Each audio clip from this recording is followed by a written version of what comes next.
The mutations were subtle at first, more extreme as we grew closer to the lighthouse.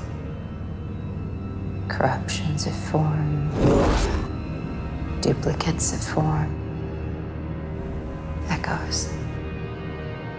Your God made a mistake. God didn't make mistakes. It's somewhat key to the whole being a God thing. Pretty sure he does.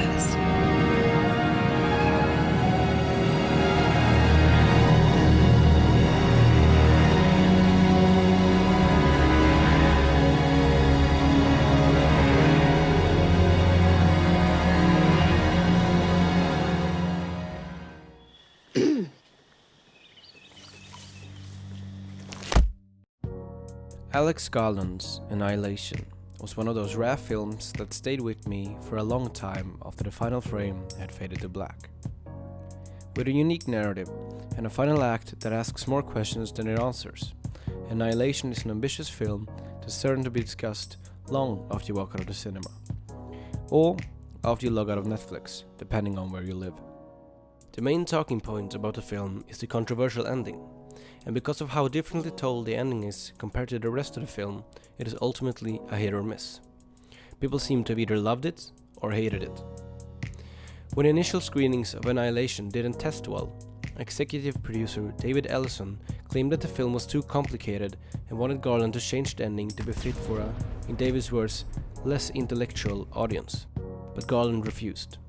While Garland won the battle and managed to retain his original ending, Paramount answered by circumventing Garland and cancelling Annihilations' international theatrical release, and instead selling the film to Netflix.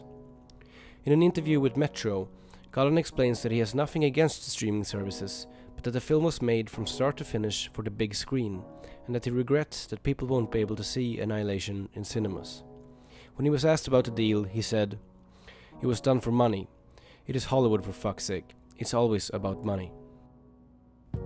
But I believe that the controversial ending really elevated the film and kept it on my mind for weeks after my first watch. Particularly because of how well the film manages to explore the big themes and questions that it tackles by telling the final act simply through images. While some concepts in the film are explained flat out through dialogue, the ending is deliberately ambiguous by using what in my eyes is the true power of the audiovisual media of film.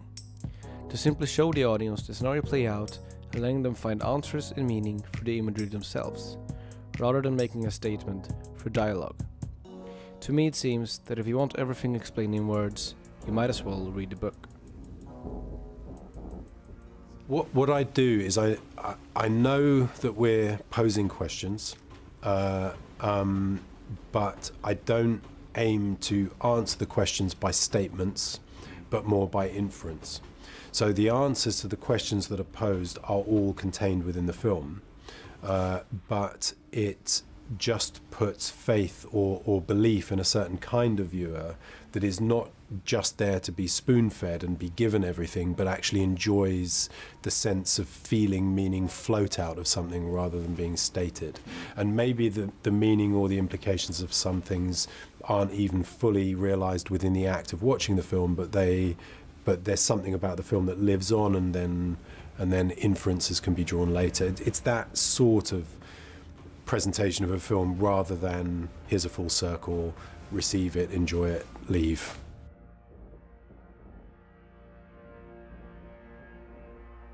But before we get to the final act, it's important to understand how Garland prepares for the ending by properly setting up the themes and questions earlier on in the film.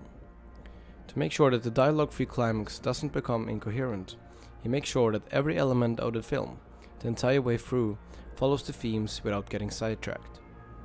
While this might be partly to blame for some of the film's biggest flaws, particularly some flat characters and bad expository dialogue, I'm a physicist. I came straight from my Cambridge postdoc. She's very smart. it also works really well at times.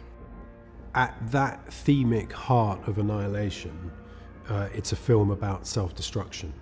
And self-destruction could include psychological self-destruction, but it could also include cancer, because cancer is one's own body attacking itself effectively. So anything that fitted into self-destruction worked.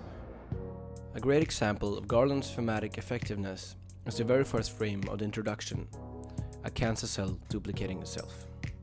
Besides both the foreshadowing of the mutations and the thematic meaning in the self-destruction of cancer, Garland makes sure that this first shot works on multiple levels.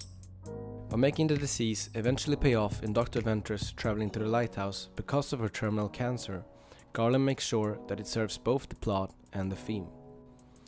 Although this sort of multi-layered filmmaking is a common writing technique and typical in well-made films, it is ultimately these underlying themes following the plot that allows the ending of Annihilation to be so different from the rest of the film while still functioning. Almost none of us commit suicide, and almost all of us self-destruct in some way, in some part of our lives. We drink, or we smoke, we destabilize the good job, the happy marriage. The score is also incorporated to the film's theme of self-destruction in a very smart way, as it starts out with simple strings of folk music, but eventually mutating into a weird, experimental, electronical soundtrack towards the final act. The composers, Geoff Barrow and Ben Salisbury, was asked on Rolling Stone if their soundtrack mutating along with the film was thought of early on, to which they responded, "We knew the film had to go from suburbia to psychedelic insanity. You have to get there, but you can't get there by front-loading it all in the score." There was this talk about getting this balance between beauty and fear, that they're both terrified and entranced by it. As we go in, we start discovering that things are just mutating in there, that animals and plants and crossbreeding between species and things that are beautiful but are mutants, essentially. This mix of beauty and fear is in my eyes what makes the visuals support the themes in such an explicit way throughout the film, particularly in the final act. While the plot hammers on, the audience get constantly shown and reminded of the beautiful and terrifying mutations within the shimmer, teasing the madness of the final act that's about to come. By doing this, Garland is showing the audience firsthand how the radical changing in these creatures can be both beautiful and horrible, underscoring the complexity of what in my eyes is the two biggest themes of the film, our romanticizing of self-destruction and our fear of change.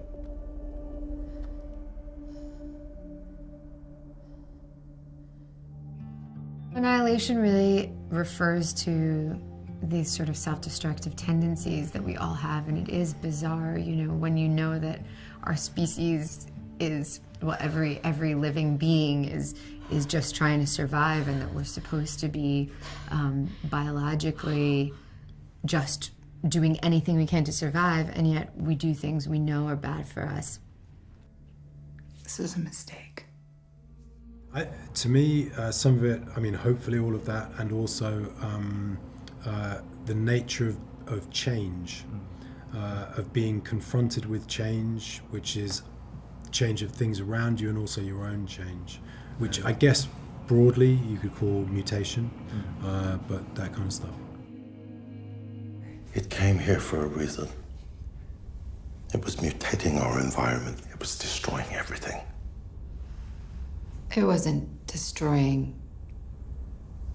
It was changing everything. It was making something new. Both of these themes are as established, complex subjects that we barely grasp, even though they're recurring in our own lives. Which probably means that they feel forced and dumbed down if the filmmakers try to explain these themes to the audience. Which ultimately leads me to my point, that this controversial, dialogue-free climax is the only way the film explores its themes in any substantial way.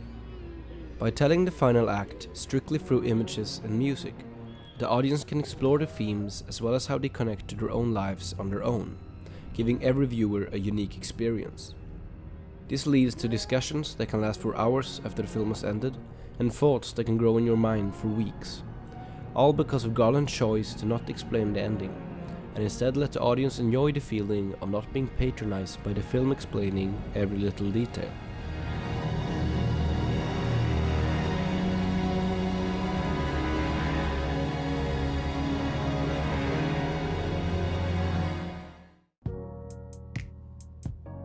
Besides some seriously frightening and some impressively beautiful imagery, it is Garland's approach on how to explore the themes that make Annihilation so memorable.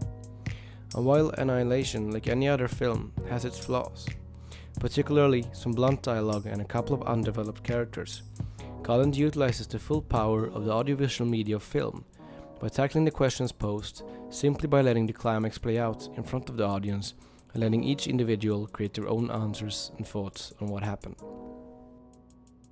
I believe that we as moviegoers have to keep supporting films and filmmakers that dare to challenge the boundaries, and let studios know that films like Annihilation deserves to be seen in cinemas. In an industry dominated by cinematic universes and sequels, original films that dare to take risks are needed to make sure that the medium keeps evolving. And even if the audience is shaken and confused when the film ends, the powerful visuals will hopefully stay with them long after the film has ended, slowly developing the answers to the heavy questions that the film has planted in their minds.